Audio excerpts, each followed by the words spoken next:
In all the places of the earth, they know that the gods and spirits affect man's path. All the misfortune that befalls man lies at their feet. If you have eyes to see, you see their presence and their power. Keep your eyes open, traveler, and you might see their faces. Here, they once said that Loki lies imprisoned in a cave, trapped by his enemies, who set a serpent above to drip venom on his face. His wife, Sigyn, sits beside to catch the venom in a bowl, but when she must leave to empty it, the poison falls unabated. His pain is so great that he thrashes and writhes. And here above, we see the earth shake and break apart. Across the sea, they know that the earth is carried in the arms of a giant. When he is vexed or injured, he may not carry his burden so gently, and the world will feel his anger and pain. In a land far away, they say the winds are trapped inside the earth. They try always to make their escape, and they buffet and beat on the walls of their prison, causing the earth to quiver. And when they break through, they make their escape. They explode out in fury. In the lands of your birth, people live hidden too, in the hills and stones. They may be the remnants of a godly race who lost a war with giants and, finding the world changed, retreated into silence. But you still see their carvings and circles from the time when they walked among men.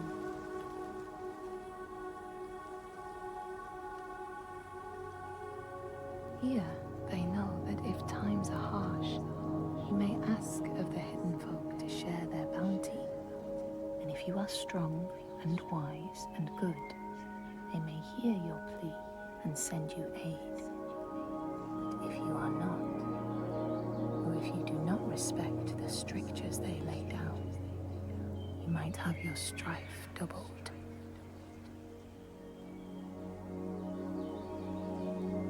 In the lands of your birth, and in these lands too, they know that people can be taken by the secret fair ones. If you are not careful and do not keep to the pathways, you may find yourself among them.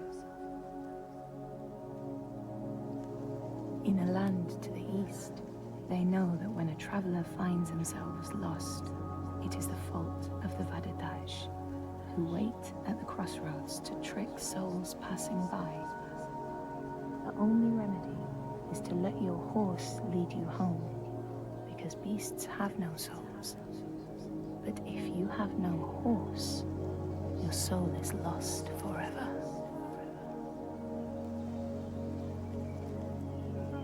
In this place, they know that sometimes the hidden folk will take their children and leave another in their place. These children may look the same as their own, but will be dazed and far away, or ill-tempered. And you know then you have a changeling in your house. In this land, and people cannot raise their children, they will leave them in a sacred place for the hidden folk to take and care for. Sometimes these children come back, but it is said that they are changed, with a wildness in their eyes, and their parents do not want them. These people know that children who have died uncared for can return as Útburður, small ghosts clad in fluttering rags. When there are storms, storms, they may cry as they did when they were human, and will look for their mothers until they find them, and never leave them again. In this land, you may catch sight of the Landdisasteinar, the spirits who embody the sacred places, the rivers and rocks. Do you see the Lady of the Mountain, the Fiat Kunan, who bathes in the waterfall and lets the drops fall on her shoulder? In the heart of the Northlands, they know the storms are born of the Oshkuredi, the hunt of Odin. The huntsmen ride horses with eyes of fire. Their weapons clash like thunder, and it is best to hide inside, lest your spirit be called to join them. In your lands, traveler, they know that the Kailif, the hag of winter, is the one who hurls sleet and snow upon the land. She lives in a sea rock and rules the waves of the roiling winter ocean with her blackthorn staff. She strikes the ground to destroy the shoots of growing green, so the winter will lie long and low on the land. These people know that the sea god, Ran, sets out nets to trap sailors and drag them to her world. She sends the waves, her daughters, to wreck boats so she will have more men to take. And jealously, she pulls them down beneath the water. People here speak of warriors who can transform themselves into bears when they are enraged.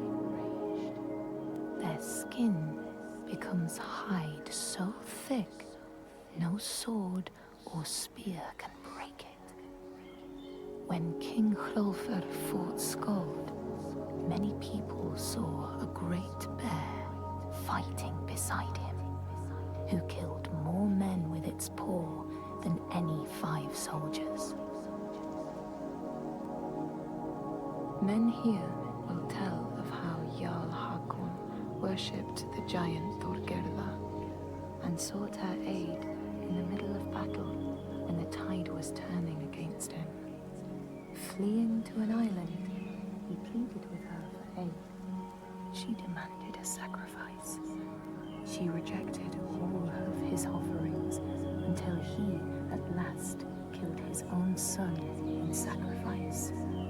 Thorgerða gave aid, and Hakon's enemies saw the giants striding amongst the ships, arrows flying from every finger and never missing their mark. Their morale was sapped, and Hakon won his battle.